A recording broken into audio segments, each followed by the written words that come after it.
Assalamualaikum warahmatullahi wabarakatuh. Saya Muktia Pramitasari, salah satu peserta Latsar Kemenristek Dikti, Angkatan kelima, kelompok keempat, Diklat Dasar CPNS 2022. Pada presentasi kali ini, saya akan membahas terkait analisis isu di instansi yang kemudian akan dikaitkan dengan Smart ASN. Baik, untuk berikut eh, konten yang akan saya deskripsikan adalah terkait yang pertama terkait deskripsi isu, kemudian kedua adalah teknik analisis isu atau teknik tapisan isu, kemudian yang poin ketiga terkait analisis isu yang akan saya angkat, dan poin keempat adalah alternatif dari penyelesaian isu tersebut. Kemudian yang pertama adalah terkait deskripsi isu. Baik, isu-isu yang terjadi di instansi saya di Universitas Terbuka adalah sebagai berikut. Ada tiga. Yang pertama adalah terkait rendahnya minat baca bahan materi pokok atau BMP mahasiswa PG PAUD Universitas Terbuka.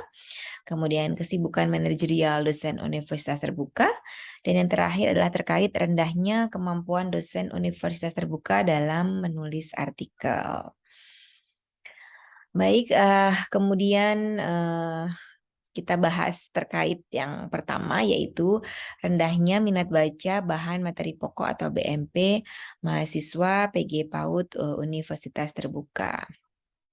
Nah, seperti kita ketahui bersama bahwa komitmen ketika menjadi mahasiswa di UT adalah belajar secara mandiri, sehingga cara belajar mandiri ini menghendaki mahasiswa untuk belajar atas prakarsa atau inisiatif sendiri.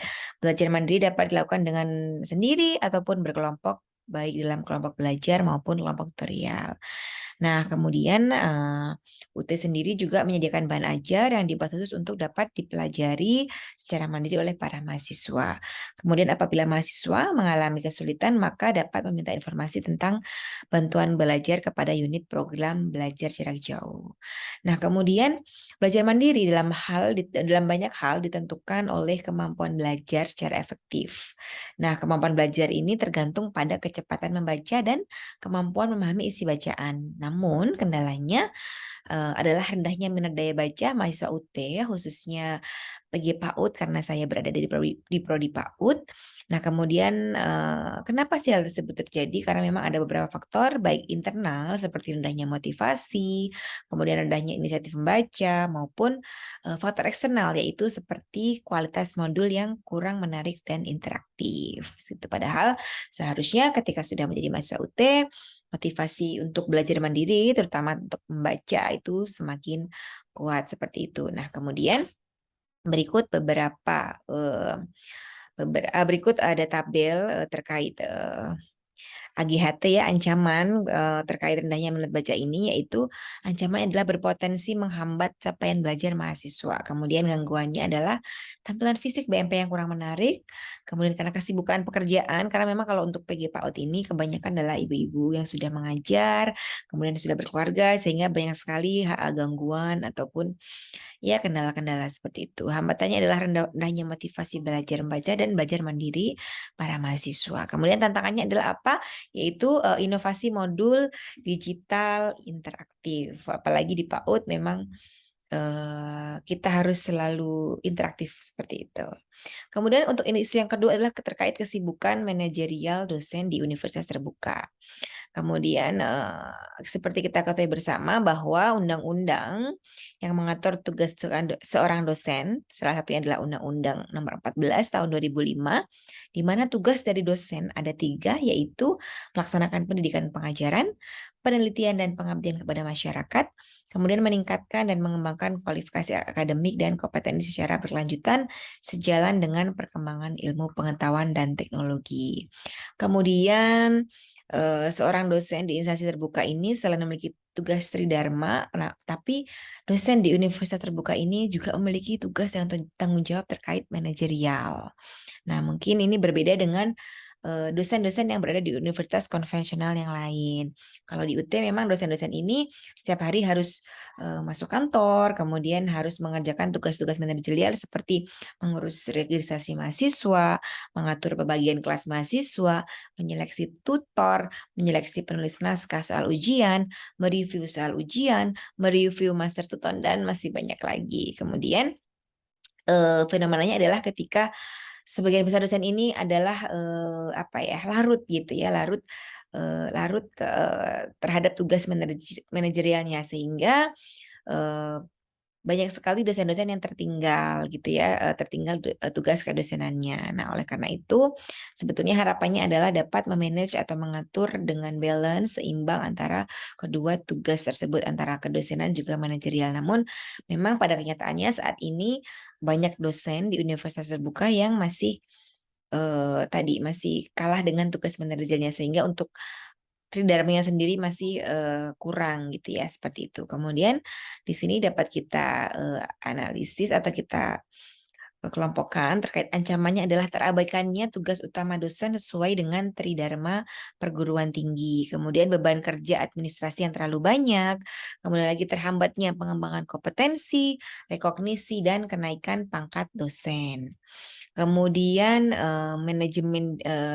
kemudian tantangannya adalah terkait manajemen diri dan manajemen waktu, seperti itu.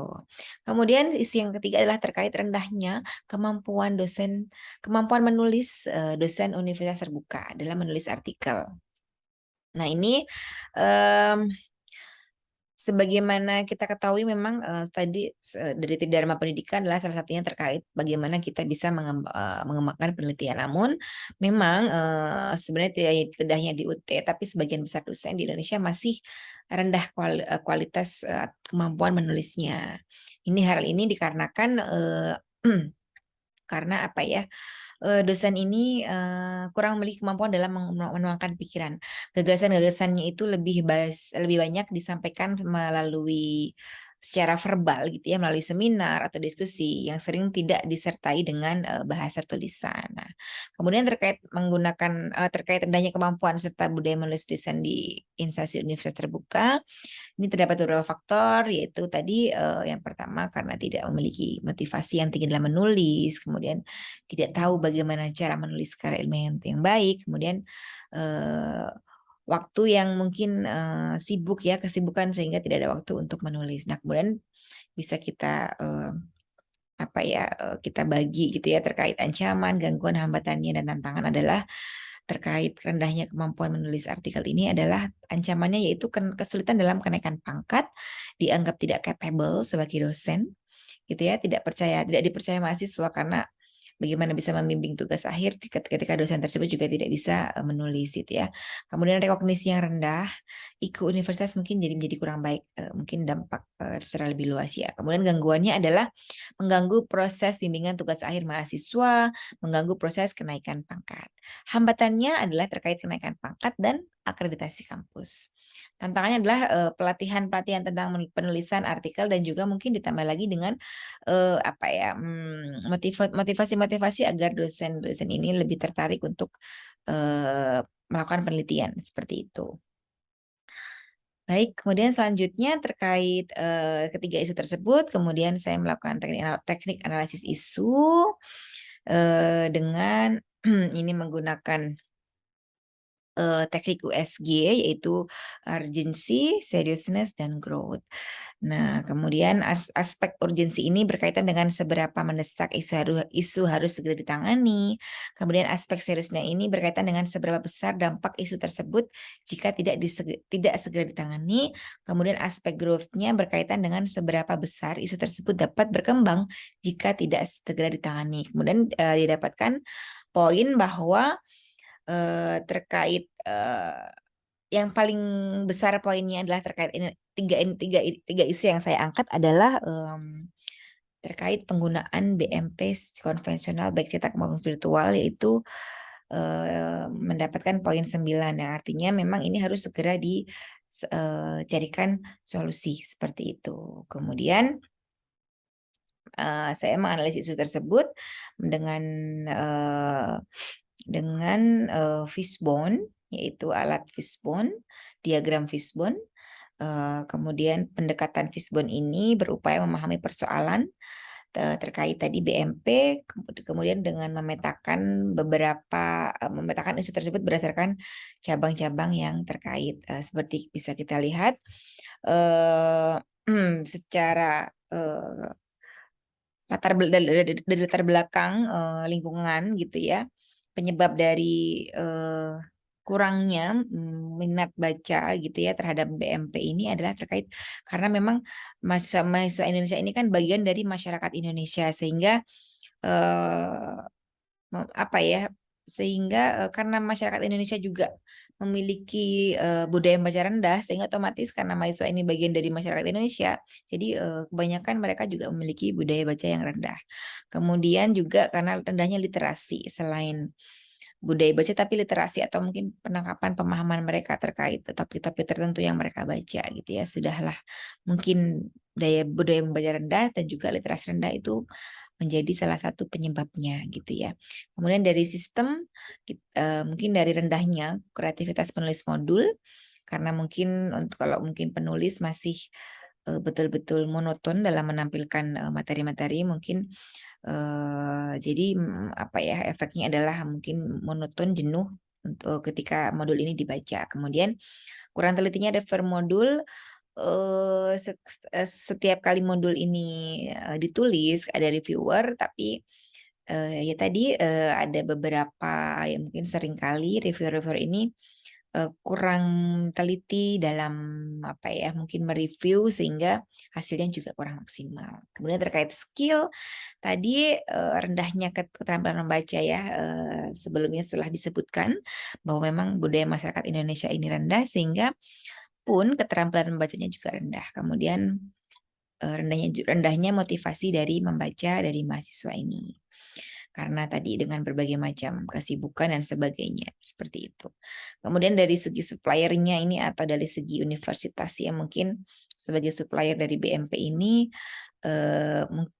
ini penyebabnya adalah karena desain fisik modul yang kurang menarik dan kurang interaktif gitu ya. Jadi karena motivasi sudah rendah, kemudian BMP juga tidak menarik sehingga menambah lagi tidak semangatnya para mahasiswa ini dalam membaca modul seperti itu atau bahan ajar. Kemudian kurangnya inovasi modul edisi revisi tadi sebetulnya ya perlu adanya sebuah inovasi seperti itu terkait kasus yang telah diangkat. Kemudian ini adalah solusinya yaitu pengembangan modul digital. Solusi yang saya angkat adalah ya ini kenapa? Karena memang di era globalisasi ini perlu adanya juga kita adaptasi, kemudian perlu juga kita bisa membaur ya dengan perkembangan digital yang baru.